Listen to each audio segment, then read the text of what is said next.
People at work, every day, everywhere we go.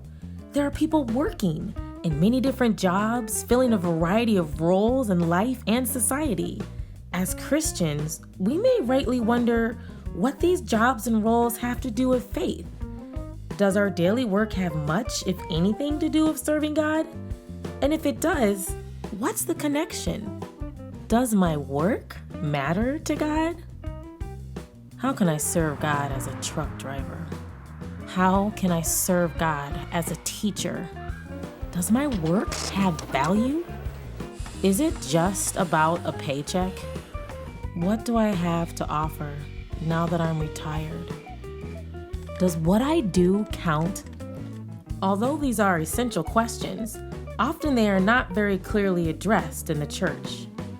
For some of us, it might seem like what we spend so much of Monday through Saturday doing becomes almost invisible when we enter church on Sunday. Does Sunday morning have anything to do with my work week? I wonder if anyone understands what my Monday mornings look like. Most weeks, this is the only time I get to worship. I wonder if the Bible has anything to say about the work I do during the rest of my week. These are great questions. They are, in truth, theological questions. So does the church have any answers for these very important questions? The Bible actually does affirm that our work matters to God, that what we do day in and day out can be understood as godly work. We see a beautiful and compelling picture of this by looking at the beginning and end of the biblical storyline. In the first book of the Bible, Genesis, in the very first chapter, we hear that God has created human beings in God's own image. This divine image includes the human work of attending to and overseeing God's world. In Genesis 2, this human work is pictured as caring for the garden where God has placed the human beings God has made. And this garden needs people to farm the fertile land. God's creation requires human oversight for its flourishing. Humanity is envisioned as joining in God's creative work in this world. Even before the invasion of sin into the world in Genesis 3, work is part of God's intention for humanity. Work becomes difficult and, at times, painful after the fall. Yet, work itself, creation care, production, and creativity, participates in the original goodness of God's creation. Now, let's jump to the conclusion of the biblical storyline, to the very last chapters of Scripture. The book of Revelation concludes with a picture of human flourishing that resonates with Genesis 1 and 2.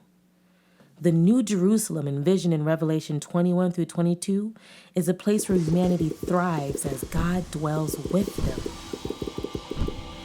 What is similar between that first garden and the final city?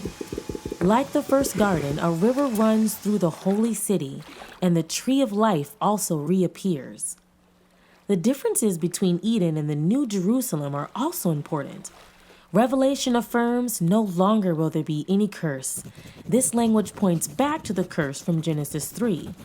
And while human beings are barred from the first garden to keep them from eating the tree of life, the gates of the New Jerusalem are flung open wide, never to be closed again.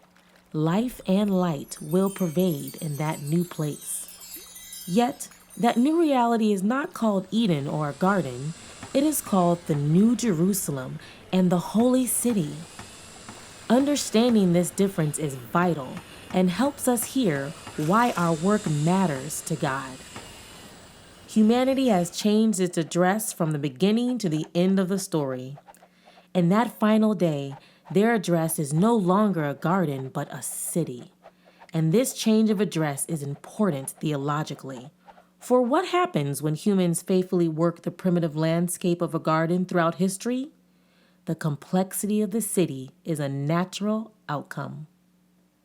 And envisioning the final destination of humanity as a city, now perfected in God, affirms the great variety of human vocations we see in our present world.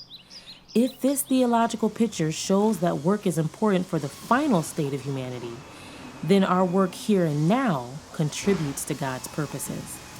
Knowing our destination in a renewed creation can give us a greater sense of purpose in what we do in the present. Work that contributes to human flourishing is at its core service to God, whether that work is creative, productive, or restorative.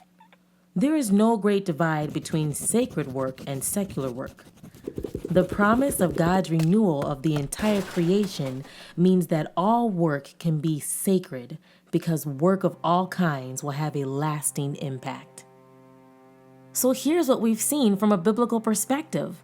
Human vocation and purpose involved caring for God's world.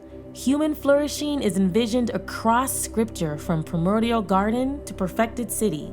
This biblical storyline invites us to reflect on how what we do with the majority of our waking hours fits with God's purposes. And church is a great place to discuss this question with others. As we do, all sorts of people might find the deeper connection between their work and their faith. If final human flourishing looks as much like Monday through Friday as Sunday morning, then what we do in our careers, our work, our vocations truly matters.